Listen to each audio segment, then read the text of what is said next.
They found her sleeping in the ice, a figure so ancient that even the stars had forgotten her name. And when Dr. Elena Kovac first saw the face behind the frost, serene, peaceful, impossibly human, she didn't realize she was looking at the reason Earth had survived for 10,000 years. The discovery happened in Antarctica's deepest research station, where Elena and her small team had been drilling core samples when the scanner detected something that shouldn't exist: a chamber, perfectly preserved, containing technology that predated human civilization, and a woman whose heart still beat once every 100 years. "This is impossible," whispered Marcus Chen, Elena's research partner, his breath fogging in the sub-zero chamber as they stood before the crystalline pod that held the sleeping woman. "Carbon dating puts this at 12,000 years old. But look at her, she could be sleeping, not frozen."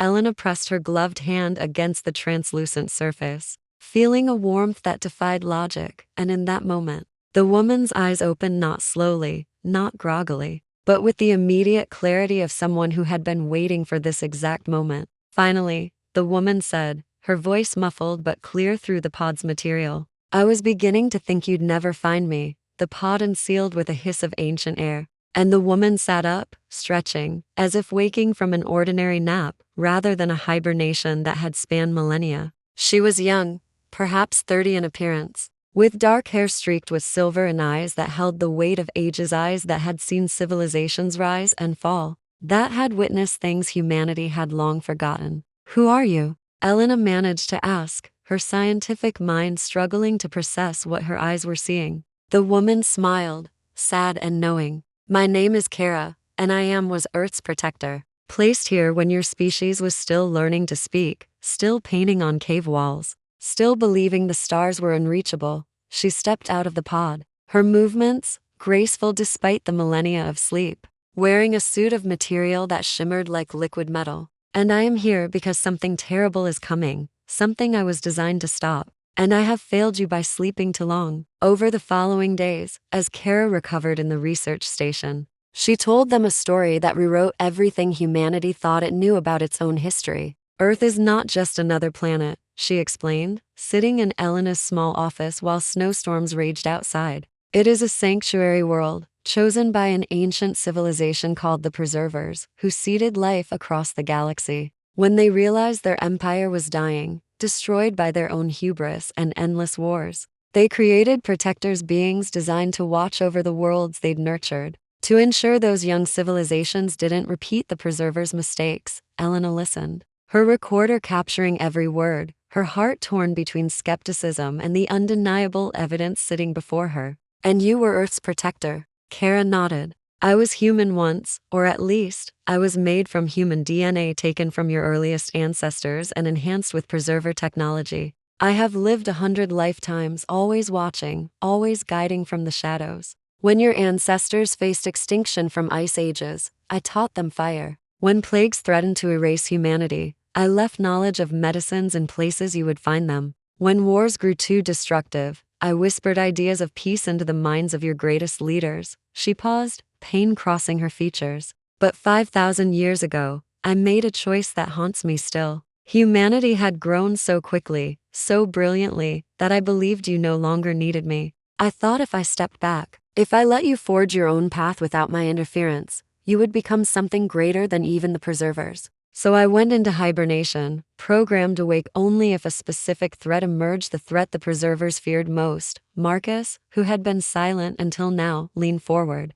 "What threat?" Kara's expression darkened. "The Collectors. An ancient machine intelligence that travels between galaxies, harvesting advanced civilizations. They consume everything: knowledge, technology, even the electrical patterns of living minds, and leave behind empty worlds. The Preservers detected them once, millennia ago, approaching our galaxy. That's why they created protectors, why they hid their sanctuary worlds, why they gave us one mission above all others: keep our world safe until they could defend themselves." She stood, walking to the window to stare at the Antarctic wasteland. "My sensors detected the Collector's vanguard ships entering your solar system 3 days ago. That's what triggered my awakening. They've found Earth, and in approximately 48 hours, their harvest fleet will arrive." The news spread through official channels with controlled urgency. Humanity's governments, faced with evidence they couldn't deny and technology they couldn't explain, chose to believe. But what could they do?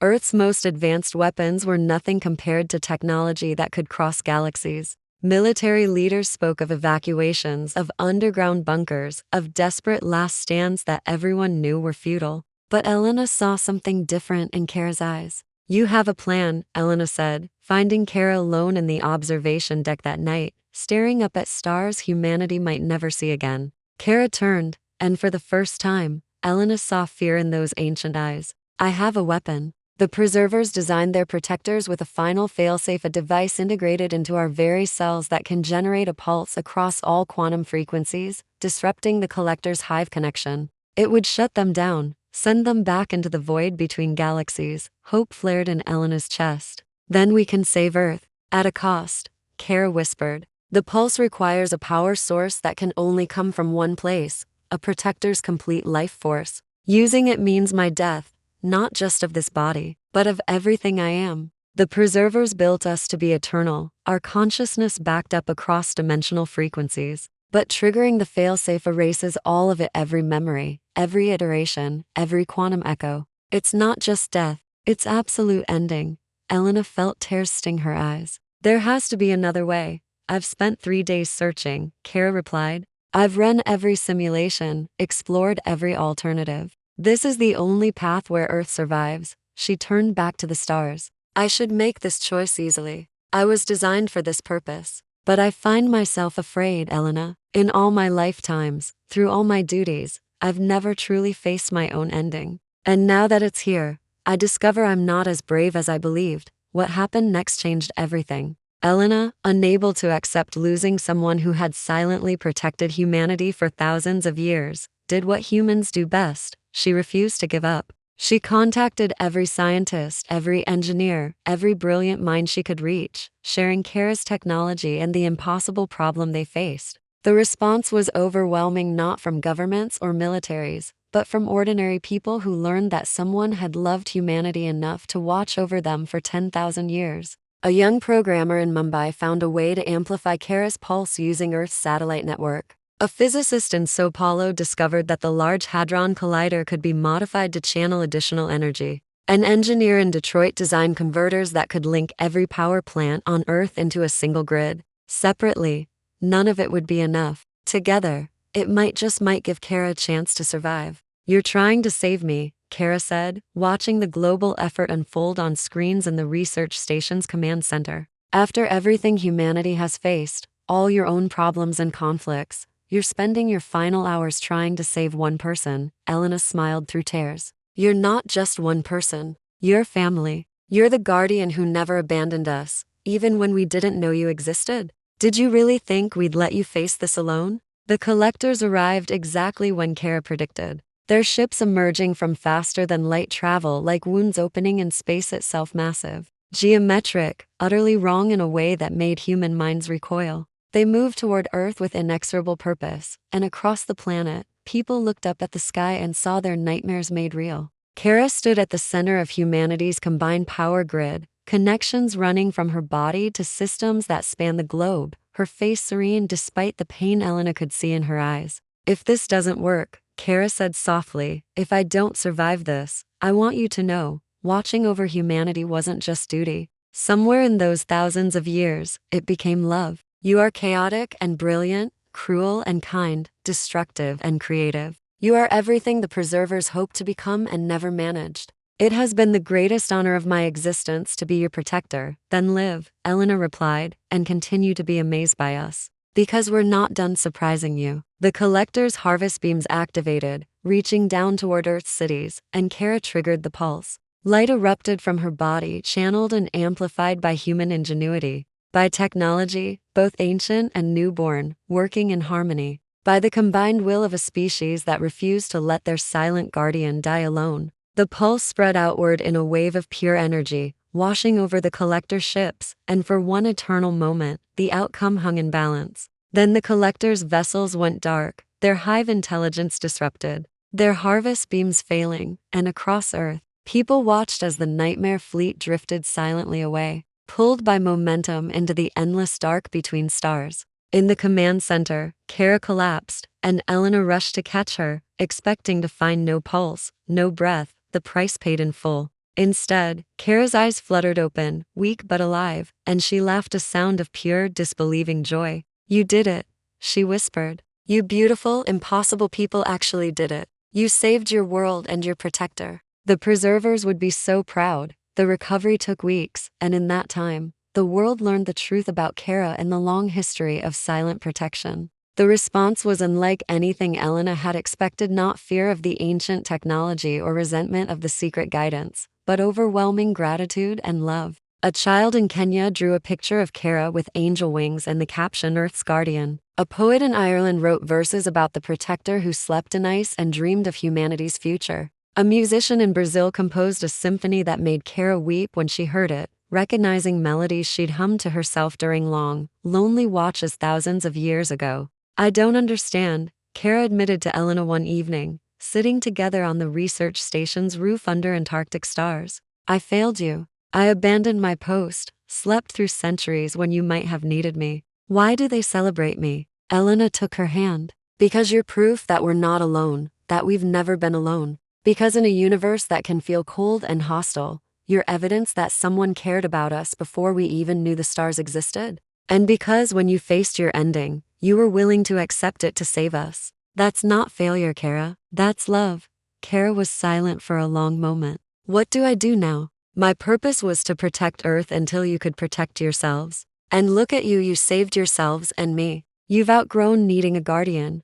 "Maybe we don't need a guardian," Elena agreed. "But we'd very much like a friend, a teacher, someone who can help us understand the galaxy we're about to join. The collectors are gone, but there's so much we don't know, so many questions you can help us answer. And maybe, after 10,000 years of watching over us, you could let us watch over you for a while. Let yourself be part of the family instead of just protecting it." Tears spilled down Kara's cheeks, and Elena realized it might be the first time in millennia that the ancient protector had let herself cry. "I would like that," Kara whispered. "I would like that very much." In the months that followed, Kara became not Earth's hidden guardian, but its open guide, sharing knowledge carefully, teaching humanity about the wider galaxy while learning to simply live among the people she'd protected for so long. She walked through cities for the first time in thousands of years, not as a watcher in shadows, but as a participant in the beautiful chaos of human life. She tasted foods she'd never tried, laughed at jokes she'd only observed from distance, formed friendships with people who saw her not as ancient or other,